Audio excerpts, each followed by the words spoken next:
This is Ben Doughty for Sugar, Silk and Stretch with trainer of champions Don Charles. How are you doing today, sir? I'm doing very well, Ben. How are you? I'm good. Always a pleasure to see you in this your base of operations in Finchley, North London. At what point do you intend to go out to Saudi Arabia ahead of the Daniel Dubois Flip Hrgovic fight? When are you going to shift camp? We are planning to be out there 12 days before the date. So, as you know, this time of the year, it's very, very hot, extremely hot out there. Apparently, it's in the 45 degrees centigrade. And it's so you need to go out there earlier to acclimatize and get used to, do some training out there, get used to the conditions. Although the venue we're fighting in is going to be air conditioned. We've been there before, so we're familiar. But when we went there in December, it's a lot hotter. It's late 20s, 30s. Now it's like 45 degrees, like I said. So we need to get there earlier. I think everybody on that show is doing the same thing.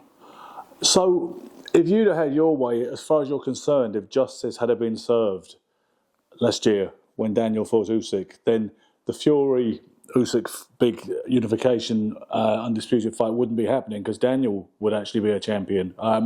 Have you left that behind now? Have you gotten over that kind of the disappointment and the rankling of it? Yeah, we have to. I'm not a hypocrite. I'm a strong believer in destiny, God's wish. God don't make mistakes. And as humans, when things happen, such as what happened to Daniel Dubois and the team in Poland against Alexander Usyk, you start to question life, But I've grown to learn that each time my God has answered me later on, why that happened. Yeah. So obviously we're terribly disappointed because, like you quite rightly pointed out, Daniel should have been crowned the unified champion back then. And this fight that's happening now with Fury and Usyk should be Daniel Dubois and Usyk. But God has other plans for Daniel Dubois. I never saw something so divisive in boxing as that issue of low blow or not low blow, because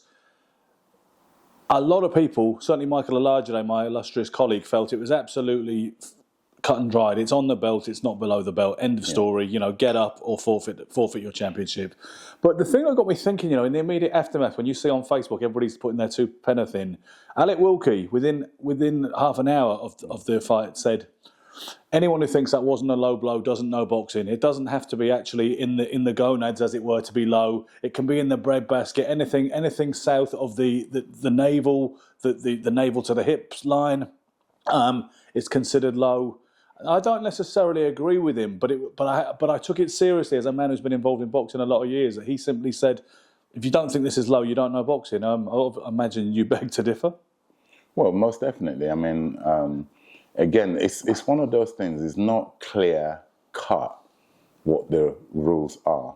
You can't change the rules for one person and then another rule for others. On the same night over in the States, Jared Anderson was fighting, can't remember the name of his opponent. Yeah. He must have landed at least 20 punches on the belt line. Yeah. On the belt line. Floyd Mayweather, namely, Andre Ward against Kovalev. Floyd Mayweather has made a career out of hitting people on the belt line. He was bashing him down there all night. It's a very soft part of any human's body. Yeah. No matter how conditioned you are, the belt line, if a skillful boxer will place his punches there to hurt you. Muhammad Ali, they're all hit on the belt line. He always counted. So, Mr. Wilkie, I'm afraid if you have any reasons to make that type of statement that so the majority of the population don't know boxing according to you, because with the public's vote, from what I was looking at a vast majority, industry people, as much as 75% said it was on the belt line. It was a perfectly good punch. So the majority always wins. So I'm afraid I don't agree with you, sir. And I hasten to add, I'm not trying to start trouble. I know you use that gym that Alec Wilkie goes to in Poplar, and I'm not trying to agitate people. No, we were first. Listen, if anyone's got a voice to talk about it, I have. Me as a coach, Daniel Dubois as a fighter was denied the moment, a historical moment, okay? Yeah. And prior to the fight, The referee came to the dressing room to read us the rules, the final rules of what he expects. And he asked us at the end of his instructions, do you have any questions for me? I said, yes, we do. Mr. Louis Babon, the referee for that fight. Yeah. I said, can you please make sure that our opponent, in the name of Usyk, his groin guard finishes on the belly button or below. Yeah. Those are the rules. So you anticipated? Yes, we've got it on video. We recorded that. Okay? Yeah. And you could hear my request and you could hear his reply. He said, yes, definitely. Coincidentally, as if I preempted, because we were practicing for body shots, solar plexus. Yeah. We were on a southpaw, that's a money shot to throw, to land on it, right? Absolutely. Okay. And the boxer, Daniel Dubois, pulled it off exactly. There was various shots we were planning to take Usyk out with because we knew we had to take him out to win. Yeah, we weren't going to outbox him and win on points. So the plan was to land one of those money shots, and he came home. And to our surprise, I think the referee was in shock, if you ask me, when it happened, because they didn't expect Daniel to have any effect on Usyk. No. And I think, let's be honest, regardless of the whys and wherefores or the millimetre considerations of where the shot landed and the rules, the simple fact is, had Daniel have been the A side and not Alexander Usyk defending in what it was a friendly nation, if not his home nation, then it would have been a different story. And he wouldn't have got the sympathy, he wouldn't have got the consideration. Most definitely. I won't go into the politics side of boxing. That was purely political, in my opinion. And you know what, like I said, we've gotten over it. The fighter's gotten over it. We've moved on. We've been presented with a great opportunity again, and we went to Riyadh. Yes. And Daniel stopped the unbeaten American, Big Mouth Miller. Yeah. Again, we redeemed ourselves, the fighter and the team, and now we're now being presented with this opportunity to fight Flip Hrgovic. Yes, and the Jarrell Miller fight, I thought that was a good indicator and a good test because Daniel had to come through some tough moments. The guy was relentless. He's got good stamina for a guy who looks out of shape per se physically, and I thought he did. For people who say Daniel is a little vulnerable mentally and doesn't respond to adversity well, I thought he did in that fight because that was no given, and he came through it. So I think that was probably a good. Correct me if I'm wrong, but it was probably a pretty valuable fight to both of you in terms of the fighter-trainer bonding relationship. Most definitely. That was may I remind the audience, our first fight together as a new coach and fighter was the Usyk fight. Yes. Okay, what a daunting affair. I said at the time, and I say it again, we didn't really get to know each other stylistically, my ethos of coaching. So we had to do it in a very short period. And we didn't do bad. We went there to win. Yeah. Make history, change our lives. It wasn't to be. We came back. Second fight with myself is against the American Miller. He started to understand my ethos of coaching, with the relationship, the trust develops between the fighter and the coach. And then this next fight against Hrgovic is only our third fight together. Again, it's layers. He's going to see another layer, technical, and tactics. The trust is definitely there. After the fight, Miller attempted to be gracious and friendly, as is usually the case, no matter what's been said in the build-up. And you weren't having any of it, Don. You seemed to take the view, if you want to behave as obnoxiously as you did in the build-up, then don't shake my hand afterwards. Is that true? Yeah. My issue was it wasn't actually directed at Miller as such. Miller, I'm not the fighter. Daniel Dubois is the fighter.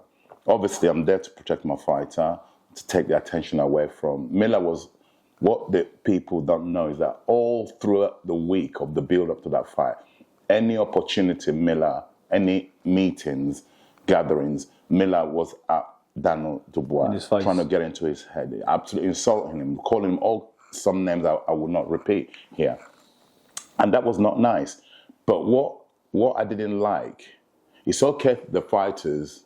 It's not cool, but it's okay if the fighter is doing it to the fighters. You understand it? Not the trainers. Yeah.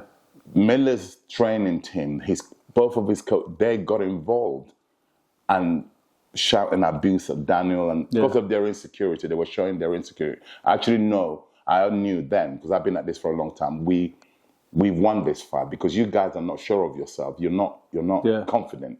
A confident person is more reserved and stuff. We were confident, not overconfident, because we still got to go there and win the fight. But the team, the way they were behaving, erratic behavior, and having a go at Daniel, what's it got to do with you? So my problem is, why give it all the talk? Then after you then got beaten up, your fighter got, this is directed at the coaches, Miller's coaches. After your fighter got beaten up, I repeat, got beaten up round after round, then you come have the audacity to come and, I know it's a gentleman's sport, but there was nothing gentleman about what they were doing prior to the fight. Yeah? So that was my stance I took. Don't shake my hand now when all you did all week was torment us. And the team and my fighter. That's my problem. So people are saying, "Oh, Don Charles is on gentleman like," and no. You weren't the ones who were receiving the abuse, verbal abuse. Yeah, there's a lot of people living vicariously through fighters in this today's social media environment. I didn't come here today to talk about this, but I imagine you took a dim view of John Fury's headbutt in the week. Yeah, I mean, listen, I say things how they are. That shouldn't have happened. It's not good. It's not cool. No, there's no place for it in boxing. Yeah. I mean, we know historically you were famously involved in an altercation one time, which was just one of those things that happened organically with David Hay and Derek a long time ago. But it's certainly, you've never been involved in any similar conduct ever since. No, but that, again, it's like me, two wrongs don't make a right. It's like me, I couldn't defend that one because my fighter was attacked. It was provoked and physically attacked. David Hay struck out at my fighter with a bottle in his hand. Yeah? In most countries, you would have gone done for assault for that. Okay? Yeah. I mean, and I merely reacted to defend, stop what was happening. So, and this is not a bystander that I went and started rocking with. This is purely my fighter got ambushed. And natural reaction is to retaliate. Yeah, you reacted to a situation which had been created by someone else. You weren't going around shouting at the opposition and looking for a ruck. No, I was not. It was a post-fight press conference. It was indeed. I'll never forget it. It was something. I mean, obviously, commercially, it worked out in the end because you know the way the story went, and there was the big, almost unlicensed promotion at Upton Park all those years ago. But moving forward, Hrgovic is. I think he's a very good fighter without being spectacular in any particular department. He's not an easy man to beat. No. I happen to think he possibly lost to Zhang. Arguably, he lost to Zhang a little while ago. It's a close fight. But what is your assessment of him going into this fight with your man? Well, I'll give you the outlines of it because we're about to enter battle. So you're going to give a whole lot away. I understand that. Hell no, because it wouldn't be right to. Because we're just about to. I'm not the one in the ring. Remember, fighting. So I will hold my cards. I don't actually play cards, but I understand the theory and the concept of playing them to your chest. Yeah, hold my cards close to my chest. But I said I'll give you the outlines. You ask me a question, I will answer you.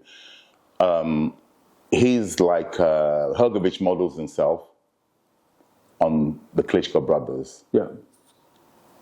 Okay, I believe as a coach, with my experience, I know how to dissect and penetrate that style of boxing. It's what I'm trying to get my fighter to. That's the plan. We can deal with that style. And I know that you don't look past an opponent. I don't expect Daniel to do so, and I certainly don't expect you to do so. But with the machinations of boxing being the way they are, rightly or wrongly, it is anticipated that when Fury and Usyk execute their rematch clause, presumably, probably, that the IBF belt may well become vacant because Hrgovic is the mandatory, and so consequently, Hrgovic, I believe he is the mandatory, but and this is what Daniel is looking to relieve him of, to take his position. So there is a probable likelihood, as long as Daniel is successful, that he may fight Anthony Joshua in September for that vacant IBF belt. It's something that you're aware of, at least. I'm aware of it, but like you quite alluded to earlier on, and I'm going to stick to that, it would be naive and stupid to. I can't even. I can't comment on that, on the second part of your question. Yeah. But that's what's been spoken about. I'll be honest with you. I mean, obviously, you know, my style is I'm a little bit more opinionated than the average interviewer who simply just asks the questions. I hate the notion that the IBF belt will become vacant almost as soon as we finally have an undisputed champion. I understand it is what it is and it's business, but I love the idea of Daniel and Anthony Joshua fighting. I hate the idea of a recently freed up belt being made available for it, but because it just seems everybody talks about this is the first undisputed world heavyweight champion since Lennox Lewis in 1999, they say. And the way that people are so casually accepting of the fact that that will be automatically splintered literally as soon as it was finally gathered together. Do you have a view, or are you just not bothered? Well, from my it's not about the view. It's my understanding. The rules are the rules. Yeah. Is that they've got 30 days to defend that IBF belt after the undisputed has taken place. Yeah. So they've got 30 days. Whoever the winner is got 30 days to defend the IBF against the mandatory challenger being Hrgovic. Yeah. So that's why it's not because they're forcing the belt. It's that's the rules. So really, if we want to take a boxing purist view, we should have an issue with the rematch clause, not with the mandate. Exactly. Yeah, and I think that's very sensible and logical. Exactly, yeah. Why not say, listen, accommodate this guy, and you can have that rematch just a little bit down the road, but let the winner take care of his obligations, and that rematch isn't going anywhere. Yeah. I mean, like I said, who in their right mind would finish having an undisputed fight and then fight again 30 days later? So they need to revisit that rule right there. And I think, you know, boxing probably does need cleaning up from the top to the bottom, or the bottom to the top and the middle. And some people suggest now, with this unassailable budget that Turkey Al Sheikh has, and the passion he apparently Excellency. has. No, rephrase that. I'm glad you picked me up on that. You must address His Excellency. See, I've never referred to him as His Excellency, but I haven't actually met him yet, because I've seen some people say, God, you couldn't pay me enough money to refer to another man as His Excellency. Why? Because how is his superiority denoted? That's his title. That's his title that he came into the industry. Yeah. He wants to be referred to as His Excellence. That's his title. Like Michael Jackson wanted to be called the King of Pop, or else they couldn't mention him on MTV. Well, I didn't actually know that. Elvis, the King. Muhammad Ali, the greatest. Do you understand me? So but we're talking about. I mean, don't get me wrong, Don. I like him. I think he appears to have passion. He appears to have good intentions. I'll be the first, like yourself, a purist. I'll be the first to dismiss it. But the man actually understands boxing. It's not just he's a fan. He said himself, "I'm a fan." Yeah, and he actually knows. He knows boxing. I'm not a hypocrite because I'm involved. Hence why examine it. Don't just. I'm not talking to you actually, but to anyone who would question that. There's not many people who could even pick me up on that, except someone yourself who I hold in such high regard. So now you're making me think about it. I was deliberately. If I copied and pasted a post, I would take His Excellency off it, as if to say, I'm the kind of guy, the renegade for the little guy. Sure. And I'm not buying into all this. I respect that. But now you've pulled me up on it. I'm going to have to give it some thought. Maybe I will amend that as we go forward. If you examine it and it suits you to amend it, I'm not forcing you to do as I do or as everybody does. And if Frank Warren, Eddie Hearn addresses His Excellency, Turkey Al Sheikh, who the hell am I not to? I've examined it.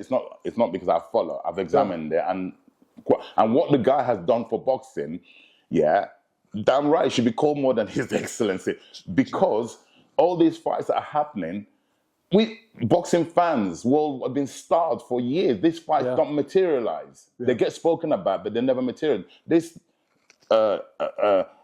man, His Excellency Turkey Al Sheikh, is making these things happen one after the other, right? And come on, you got any title he wants, you can have. You know what? And it's very hard to be negative. In fact, he should be knighted as well, Sir. His Excellency, Sir Turkey Al Sheikh. Why not? It's very hard to be negative about the moment. I've seen some people try to be. I've seen some people say, "Oh, I don't agree." So you don't have to agree. Who cares? Someone said, "I don't agree with this 5 versus 5." Why are they putting those guys in? All they're doing is sacrificing the fighters because all the money's been thrown at them. The fighters are queuing up. Yeah, thank you. Damn right, because these fighters deserve to be. It's a job, and we want to make the best fights and the fan-friendly fights. The fans are like, leave them fed. Look at that. this Saturday, there's the undisputed, which hasn't happened in the last 25, 26 years. Week after, there's 5v5, and unfortunately, Bivol fell out. Put through injury. And these But not through fault of his. These great fights are happening fast, fast and furious. If you're a fan and you're not embracing that, then something is wrong with you, I'm afraid. Yeah, I imagine the explanation would be simply a predilection towards being negative no matter what, in actual fact. You're going to get that. Yeah, you're going to get that. But the vast majority are for it. Yeah. In any democracy, the majority wins. So everybody this week is talking about the big one in Riyadh on Saturday. You are better placed than most people to make a call on said fight because you have been up against both of them in the corner. Against Fury with Derek and against Usyk with Daniel. Yeah, I'm glad you picked up on that. And I'll say, you're the first one who took the opportunity to come to my home, my gym, to get this interview. So I will say on your network. And I'll say, I was having a conversation with a dear friend of mine, another fellow coach, Don, boxer Don. Yeah. Yeah? Yeah. Not Don Davies? No, boxer Don. Yeah. Yeah? He trains Courtney Bennett. Okay, yeah. It's an up and coming. He's been around for a long time. Yeah. He worked with Craig Riches, Conor Benn. Okay, yeah. He's a coach in his own right. So we were having a telephone conversation earlier on today, funny enough, and I'm more qualified to be there in Riyadh, ringside, as a commentator. Yeah. Yeah? Mm-hmm. I speak the Queen's English, I now speak the King's English. Yeah? Yes, yeah. There is no other coach worldwide as qualified as I am to comment on, as you quite alluded to. I've trained Derek Chisora to fight the King, Fury, 3 times. on 3 occasions, and Usyk with Daniel Dubois on 1 occasion. Yeah. Right. There's no other living coach in this world, who has that insight. That has done that. Right. We didn't win these fights that we contested, but nevertheless, I have more because I've studied these fighters, both of them. I had to. It's my job. Mm-hmm. Yeah. So I'm disappointed, terribly disappointed with the establishment because my phone should be ringing. Let's get Don Charles. Let's get him. Yeah. To do this based on what. Yeah. So you can see, I like to hold everything down. Yeah. I'm actually upset about that. Well, I'm sure you can imagine how I feel sometimes when I see some of the people who rise to prominence in this kind of boxing punditry context. You know what I mean? It's not right. That's another area that needs to be fixed. It's the same usual suspects who go there, talk a lot of nonsense. A lot of them can't even speak the Queen's English and the King's English. Yeah. And yet again, they get these jobs, and it's not right. Well, they need to visit that. We seem to have had a diversity box ticking exercise recently, in actual fact, I feel, when some of these kids that I see on the screen talking boxing, they're not my flavour. Having said that, I'm kind of old. I'm 54 years old, so maybe they appeal to a younger audience, and I'm okay with that. But I do prefer the more classic presentation. We're talking about knowledge, having the knowledge. Yeah. And to be able to comment. But if you were taken out this weekend to commentate on the big fight, would that affect your preparations with Daniel for June the 1st? No, because we're already out. We should be out there literally 2 days after that. So you would have gone quite happily early and done that. Most definitely, because it's happening at the weekend. Our training finishes. Yeah, we could have worked around that. Not a problem. So ultimately, Don, who do you fancy on Saturday night? I've always said I'm not going to change. Tyson Fury by a stoppage. This version that has gone away and trained. The version that fought in Ghana, who did not train. And the cut is actually a blessing for Tyson Fury because it's given him time to go and get in shape. He needs to be in shape to beat Alexander Usyk. Now he's in shape. I don't even think, I could be totally wrong, but it's my opinion. I don't even think it'll be a hard fight for Fury.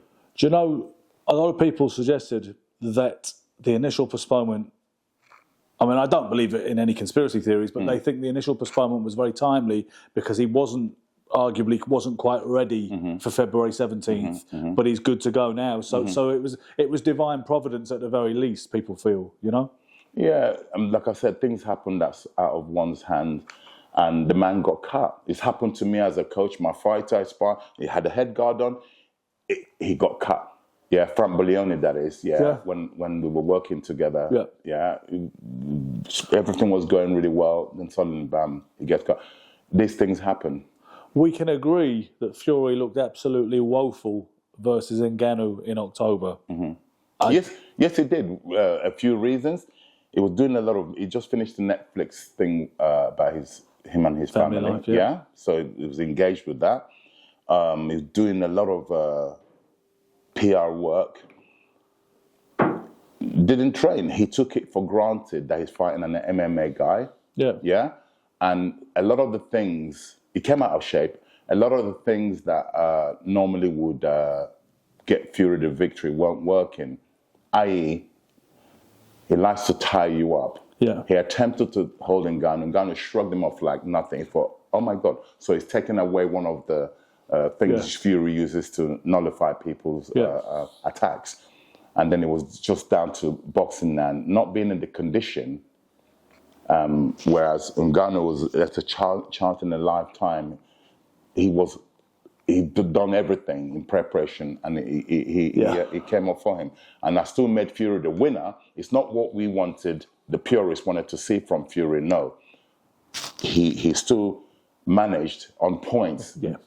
On points. I'm not down with that narrative that Ngannou was robbed. When someone does much better than people expect, sometimes they credit them with the win falsely. Correct. They still grounded at a win. Winners, that's what they do. They find a way. He found a way. Then Anthony Joshua came and demonstrated what a boxer, a prime elite boxer, should do to someone like Ngannou. Yeah, and I suppose that Ngannou no longer had the element of surprise that he had in the Fury fight. Correct. It was the unknown, like I said, going into that to the general public. It was the unknown, yeah. Then now he's the known, and Anthony Joshua demonstrated that. So you're backing Fury without reservation. I've always backed him from day one against Usyk. Stylistically, Usyk has got an incredible rhythm. Southpaw. He's a very good fighter. Fury has a good rhythm. Size. Reach. Yeah. Fury also switches, and I believe he actually showed. I said it to someone a few days ago. Lo and behold, when he was doing public workout, he was working. So I didn't think he would show it though. Did you see Usyk was doing orthodox at one point as well? Who went first in that public workout? I can't tell you. Right, so I'd imagine Usyk. Mind games, probably mind games. Or if Usyk did it first, then Fury said, "You know what? Let me show you. I can also box southpaw. It could be or the other way around." But it wouldn't surprise me. I don't think he's going to come out Fury as a southpaw. I think during that fight, if he's having success as an orthodox, he will switch this up to make things even more complicated for him. Yes. It's funny how you mention size and reach and height. It's a problem. Big problem. Well, do you know something? We've got this ongoing thing. My illustrious co-presenter, Michael the Silk Olajide, who is a man who demands respect. He's got wonderful boxing IQ and he boxes at the highest level. Correct. But he can be something of a contrarian, as we like to call him. And he argues there's no such thing as a size advantage, no such thing as a reach advantage. I have to disagree with him. He's got this thing that it doesn't matter about the size. It's all about skills. It depends on who it is. Yeah. It does matter. Fury will be able to tie this man up. Like he couldn't Ngannou, as limited as Ngannou might be. That comes to size and physical advantage. Yeah. So the size does matter. Fury will be able to tie. And I want to, because I've studied Usyk, I had to, because when Daniel Dubois fought him, I want to know how he's going to, I don't believe Fury is going to allow him in. Anytime he comes to the territory of punching, he's going to get seized and tied. I think it's going to be very hard for him to box that masterclass as some people are predicting. So that's a big problem. I've been closing, as a coach, I'm training Usyk.